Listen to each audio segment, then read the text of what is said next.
దయచేసి తీసి మీడియా మిత్రుల్ని పోలీసు అన్నలు రానివ్వట్లేదు కదా, సోషల్ మీడియాలో పెట్టండి. మాట్లాడి ఎవడ ఆపుతాడో చూస్తాను. తీసారా? నా పేరు మహాలక్ష్మి, సిహెచ్ మహాలక్ష్మి. సిహెచ్ అంటే చెన్న మహాలక్ష్మి.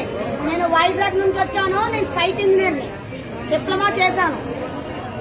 15 సంవత్సరాలు పూర్తి చేశాను. ఈ సమగ్ర శిక్షలో నేను పనిచేసి 15 సంవత్సరాలు పూర్తి చేశాను. 100కు పైగా స్కూల్ పిల్లలు ఉండడానికి బిల్డింగ్లు కట్టాను. ఎన్నండి? 100కు పైగా భీమిలి మండలం, పద్మనాభ మండలం 100కు పైగా స్కూల్ పిల్లలు ఉండడానికి స్కూల్ బిల్డింగ్లు కట్టాను. వాళ్ళు బాత్రూమ్లు వెళ్ళడానికి, వచ్చలేయడానికి బాత్రూమ్లు కట్టాను. వాళ్ళు బయటకు వెళ్ళకుండా లోన్ ఆయి ఉండడానికి కాంపౌండ్ వాల్స్ కట్టాను. ఈ రోజు కేజీబీ పిల్లలు అనాథులు క్షేమంగా ఉండడానికి బిల్డింగ్లు కట్టాం. ఈ రోజు జగనన్న అమ్మ ఒడి అంటున్నారే, అది సిఆర్పీలు ఫోన్లో పెడితేనే అది జరుగుతుంది. ఈ రోజు జగనన్న కిట్టు అంటున్నారే, ఆ కిట్ లో ఏంటో తెలుసా? పుస్తకాలు ఉంటాయి, నోట్ పుస్తకాలు ఉంటాయి, టెక్స్ట్ పుస్తకాలు ఉంటాయి, షూలు ఉంటాయి, సాక్స్లు ఉంటాయి, బెల్ట్లు ఉంటాయి, సాక్స్లు ఉంటాయి. ఉన్నానమ్మా, ప్రతి ఒక్క ఐటమ్ దేనికి విడివిడిగా పెట్టాలి. పుస్తకాలు ఇక్కడే పెట్టాలి, పెన్నులు ఇక్కడే పెట్టాలి, సాక్స్లు ఇక్కడే పెట్టాలి. అలాగే ఇది కలిపితే ఉద్యోగం తీసేస్తా, అది ఇక్కడ పెడితే ఉద్యోగం తీసేస్తా అన్న. నాకు అర్థం కావట్లేదు. నువ్వు నాకు ఎంత ఇస్తున్నావే జీతం? 1,00,000 ఇస్తున్నావా? 50,000 ఇస్తున్నావా? 40,000 ఇస్తావా? 30,000 ఇస్తావా? నువ్వు ఎంత ఇస్తున్నావు? నువ్వు ఎంత జీతం ఇస్తున్నావన్నా? నేను మాట్లాడినట్టు నువ్వు మాట్లాడు. నీకు ఇష్టం మైకో. కడుపు రగిలిపోతుంది, ఆకలి వేస్తుంది. సమగ్ర శిక్షలోని ఒక సైట్ ఇంజనీర్ కాదు, ఒక సిఆర్పీ కాదు, ఒక ఎంఎస్ ఆఫీస్, ఎంఈ ఆఫీస్ లోని ఉన్న సిబ్బంది 9 విభాగాలు ఉన్నాయి. 25,000 కుటుంబాలు పనిచేస్తున్నాయి. అన్నా, నువ్వు నాడు నేడు గొప్పగా చెప్పుకుంటున్నావు, అమ్మ ఒడిస్తున్నానని గొప్పగా చెప్పుకుంటున్నావు. జగనన్న గోరుముద్ద అంటున్నావు, చక్కీ అంటున్నావు, గుడ్డు అంటున్నావు, గాడి గుడ్డు అన్నావు. ఇవన్నీ ఎవరు చేస్తున్నారు? నువ్వు లక్షల జీతాలు టీచర్లు చేస్తున్నారా? మేం చేస్తున్నావు, కాంట్రాక్ట్ ఎంప్లాయీలు చేస్తున్నావు. మా శ్రమను దోచుకుంటున్నావు. అన్నా, ఒక జలగ పడితే ఉప్పు నీళ్ళేస్తే పోతుంది, కానీ నీకు ఏం చెప్పు పోతావన్నా. మాకెందుకు ఇంత శోభ పెట్టిస్తున్నావు? మేమేం అడిగామన్నా? 1,00,000 రూపాయలు జీతం అడిగామా అన్నా? మేము 1,00,000 జీతం అడిగామా? 50,000 ఇస్తున్నావా? 40,000 ఇస్తున్నావా? లేక 30,000 ఇస్తున్నావన్నా? ఎంత ఇస్తున్నావన్నా? అన్నా, ఉదయం వెళ్ళిపోతే రాత్రికి వస్తావన్నా. ఉదయం వెళ్ళిపోతే రాత్రికి వస్తాం. డ్యూటీకి వెళ్ళాము అంటే అమ్మవే వాట్సాప్ లో ఎక్కడ ఉన్నావు అంటాం. పెట్రోల్ కి డబ్బులు ఏమి ఇస్తున్నావన్నా? 2 మండలాలు తిరుగుతున్నాం, రోజు తిరుగుతాం. పెట్రోల్ డబ్బులు ఇస్తున్నావా? మా పిల్లలకి పోని జగనన్నా అన్నావు, మా పిల్లలకి మేనమామ అన్నావు. నువ్వు అమ్మ కూడా ఇచ్చావా? నాకు ఇల్లు ఇచ్చావా? రేషన్ కార్డు ఇచ్చావా? ఆరోగ్యశ్రీ ఇచ్చావా? ఏమి ఇచ్చావన్నా?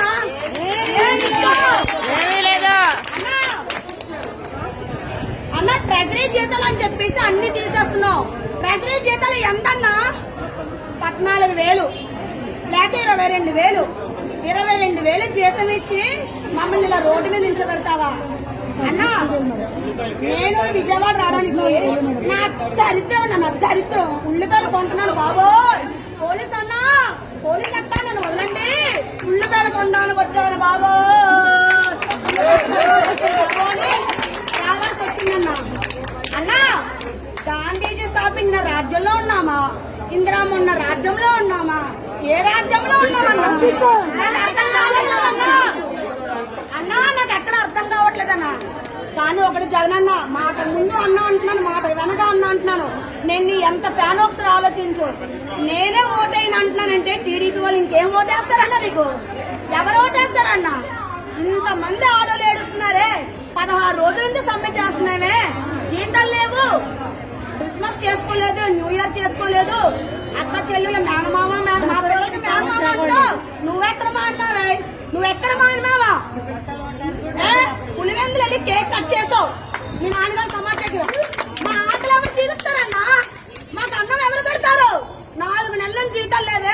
మా ఆకలికి ఆకలికి వినిపించట్లేదా? మా ఆవేదన నీకు అర్థం కావట్లేదా? నా రోదన నీకు అర్థం కావట్లేదా? ఇది ఎక్కడ అన్యాయం? ప్రతి మాట మీడియా మిత్రులకి లోనికి రావనివ్వట్లేదు. ఓకే, ఎస్పీడీ ఆఫీస్కి వెళ్ళనివ్వట్లేదు పాకిస్తాన్ వాళ్ళని కాబట్టి. పాకిస్తానీ ఆంధ్ర బోర్డర్లని దద్దరిల్లిపోవాలి. ప్రతి మాట పంపించండి, ప్రతి మాట ప్రతి వాక్యం పంపించండి అన్న. బైబిల్లో ఒక మాట ఉంటదన్నా, కత్తి పట్టుకున్నవాడు కత్తితోనే, ఖడ్గం పట్టుకున్నవాడు ఖడ్గంతోనే పోతాడు.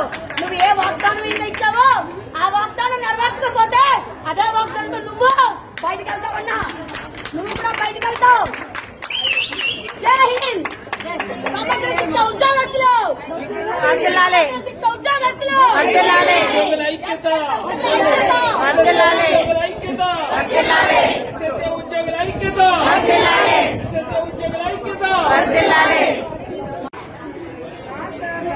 దయచేసి తీసి మీడియా మిత్రుల్ని పోలీసు అన్నలు రానివ్వట్లేదు కదా, సోషల్ మీడియాలో పెట్టండి. మాట్లాడి ఎవడ ఆపుతాడో చూస్తాను. తీసారా? నా పేరు మహాలక్ష్మి, సిహెచ్ మహాలక్ష్మి. సిహెచ్ అంటే చెన్నా మహాలక్ష్మి. నేను వైజాగ్ నుంచి వచ్చాను. నేను సైట్ ఇంజనీర్ని, డిప్లొమా చేశాను. 15 సంవత్సరాలు పూర్తి చేశాను. ఈ సమగ్ర శిక్షలో నేను పని చేసి 15 సంవత్సరాలు పూర్తి చేశాను. 100కు పైగా స్కూల్ పిల్లలు ఉండడానికి బిల్డింగ్లు కట్టాను. ఎన్నండి? 100కు పైగా భీమిలి మండలం, పద్మనాభ మండలం 100కు పైగా స్కూల్ పిల్లలు ఉండడానికి స్కూల్ బిల్డింగ్లు కట్టాను. వాళ్ళు బాత్రూములు వెళ్ళడానికి, వచ్చలేయడానికి బాత్రూములు కట్టాను. వాళ్ళు బయటకు వెళ్ళకుండా లోన్ ఆయి ఉండడానికి కాంపౌండ్ వాల్స్ కట్టాను. ఈ రోజు కేజీబీ పిల్లలు అనాథులు క్షేమంగా ఉండడానికి బిల్డింగ్లు కట్టాం. ఈ రోజు జగనన్న అమ్మ ఒడి అంటున్నారే, అది సిఆర్పీలు ఫోన్లో పెడితేనే అది జరుగుతుంది. ఈ రోజు జగనన్న కిట్టు అంటున్నారే, ఆ కిట్ లో ఏంటో తెలుసా? పుస్తకాలు ఉంటాయి, నోట్ పుస్తకాలు ఉంటాయి, టెక్స్ట్ పుస్తకాలు ఉంటాయి, షూలు ఉంటాయి, సాక్స్లు ఉంటాయి, బెల్ట్లు ఉంటాయి, సాక్స్లు ఉంటాయి. ఉన్నానమ్మా, ప్రతి ఒక్క ఐటమ్ దేనికి విడివిడిగా పెట్టాలి. పుస్తకాలు ఇక్కడే పెట్టాలి, పెన్నులు ఇక్కడే పెట్టాలి, సాక్స్లు ఇక్కడే పెట్టాలి.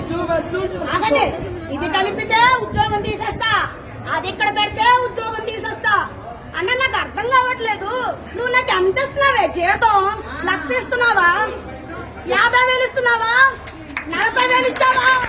30,000 ఇస్తావా? నువ్వు ఎంత ఇస్తున్నావు? నువ్వు ఎంత జీతం ఇస్తున్నావన్నా? అన్నా, నేను మాట్లాడిన నువ్వు మాట్లాడు. నీకు ఇష్టం మైకో కడుపు రగిలిపోతుంది, ఆకలి వేస్తుంది. సమగ్ర శిక్షలోని ఒక సైట్ ఇంజనీర్ కాదు, ఒక సిఆర్పీ కాదు, ఒక ఎంఎస్ ఆఫీస్, ఎంఈ ఆఫీస్ లోని ఉన్న సిబ్బంది 9 విభాగాలు ఉన్నాయి. 25,000 కుటుంబాలు పనిచేస్తున్నాయి. అన్నా, నువ్వు నాడు నేడు గొప్పగా చెప్పుకుంటున్నావు, అమ్మ ఒడిస్తున్నానని గొప్పగా చెప్పుకుంటున్నావు. జగనన్న గోరుముద్ద అంటున్నావు, చక్కీ అంటున్నావు, గుడ్డు అంటున్నావు, గాడిద గుడ్డు అన్నావు. ఇవన్నీ ఎవరు చేస్తున్నారు? నువ్వు లక్షల జీతాలు టీచర్లు చేస్తున్నారా? మేం చేస్తున్నావు, కాంట్రాక్ట్ ఎంప్లాయీలు చేస్తున్నావు. మా శ్రమను దోచుకుంటున్నావు. అలా ఒక జలగ పడితే ఉప్పు నీళ్ళేస్తే పోతుంది, కానీ నీకు ఏం చెప్పు నువ్వు పోతావన్నా. మాకెందుకు ఇంత శోభ పెట్టిస్తున్నావు? మేమేం అడిగామన్నా? 1,00,000 రూపాయలు జీతం అడిగామా అన్నా? మేము 1,00,000 జీతం అడిగామా? 50,000 ఇస్తున్నావా? 40,000 ఇస్తున్నావా? లేక 30,000 ఇస్తున్నావన్నా? ఎంత ఇస్తున్నావన్నా? అన్నా, ఉదయం వెళ్ళిపోతే రాత్రికి వస్తావన్నా. ఉదయం వెళ్ళిపోతే రాత్రికి వస్తాం. డ్యూటీకి వెళ్ళాము అంటే అమ్మవే వాట్సాప్ లో ఎక్కడున్నావు అంటాం. పెట్రోల్ కి డబ్బులు ఏమి ఇస్తున్నావన్నా? 2 మండలాలు తిరుగుతున్నాం, రోజు తిరుగుతాం. పెట్రోల్ డబ్బులు ఇస్తున్నావా? మా పిల్లలకి పోని జగనన్న అన్నావు, మా పిల్లలకి మేనమామ అన్నావు. నువ్వు అమ్మ కూడా ఇచ్చావా? మాకు ఇల్లు ఇచ్చావా? రేషన్ కార్డు ఇచ్చావా? ఆరోగ్యశ్రీ ఇచ్చావా? ఏమి ఇచ్చావన్నా?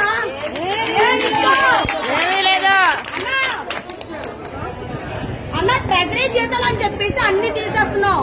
ట్రెజరీ జీతాలు ఎంతన్నా? 14,000 లేక 22,000. 22,000 జీతం ఇచ్చి మమ్మల్ని ఇలా రోడ్డు మీద నిల్చోబెడతావా? అన్నా నేను విజయవాడ రావడానికి నా దరిద్రం అన్న, నా దరిద్రం ఉల్లిపాయలు కొంటున్నాను బాబోయ్. పోలీస్ అన్నా, పోలీస్ అక్క నన్ను వదలండి, ఉల్లిపాయలు కొనడానికి వచ్చాను బాబోయ్. రావాల్సి వచ్చిందన్నా. అన్నా గాంధీజీ స్థాపించిన రాజ్యంలో ఉన్నామా, ఇందిరామ్మ ఉన్న రాజ్యంలో ఉన్నామా, ఏ రాజ్యంలో ఉన్నామన్నా నాకు అర్థం కావట్లేదన్నా. అన్నా నాకు ఎక్కడ అర్థం కావట్లేదన్నా. కానీ ఒకటి జగనన్న, మాట ముందు అన్నా అంటున్నాను, మాట వెనక అన్నా అంటున్నాను. నేను నీ ఎంత ఫ్యాన్ ఒకసారి ఆలోచించు. నేనే ఓటైన అంటున్నానంటే టీడీపీ వాళ్ళు ఇంకేం ఓటేస్తారన్నా నీకు? ఎవరు ఓటేస్తారన్నా? ఇంతమంది ఆడోళ్ళు ఏడుస్తున్నారే, 16 రోజుల నుంచి సమ్మె చేస్తున్నామే, జీతాలు లేవు, క్రిస్మస్ చేసుకోలేదు, న్యూ ఇయర్ చేసుకోలేదు, అక్క చెల్లెలు మేనమామ మా పిల్లలకి మేనమామ అంటావు. నువ్వెక్కడ మాట్లాడే, నువ్వెక్కడ మాట్లావా? పులివెందులు వెళ్ళి కేక్ కట్ చేస్తావు, మీ నాన్నగారు సమాచారం. మా ఆకలి ఎవరు తీరుస్తారన్నా? మాకు అన్నం ఎవరు పెడతారు? 4 నెలల జీతాలు లేవే, మా ఆకలికి ఆకలి నీకు వినిపించట్లేదా? మా ఆవేదన నీకు అర్థం కావట్లేదా? నా రోదన నీకు అర్థం కావట్లేదా? ఇది ఎక్కడ అన్యాయం? ప్రతి మాట మీడియా మిత్రులకి లోనికి రావనివ్వట్లేదు. ఓకే, ఎస్పీడీ ఆఫీస్ కి వెళ్ళనివ్వట్లేదు, పాకిస్తాన్ వాళ్ళని కాబట్టి. పాకిస్తానీ ఆంధ్ర బోర్డర్లని దత్తరిల్లిపోవాలి. ప్రతి మాట పంపించండి, ప్రతి మాట ప్రతి వాక్యం పంపించండి అన్న. బైబిల్లో ఒక మాట ఉంటదన్నా, కత్తి పట్టుకున్నవాడు కత్తితోనే, ఖడ్గం పట్టుకున్నవాడు ఖడ్గంతోనే పోతాడు. నువ్వు ఏ వాగ్దానం మీద ఇచ్చావో ఆ వాగ్దానం నెరవేర్చకపోతే అదే వాగ్దానంతో నువ్వు బయటకు వెళ్తావన్నా. నువ్వు కూడా బయటకు వెళ్తావు. జై హింద్. ఉద్యోగస్తులు ఉద్యోగస్తులు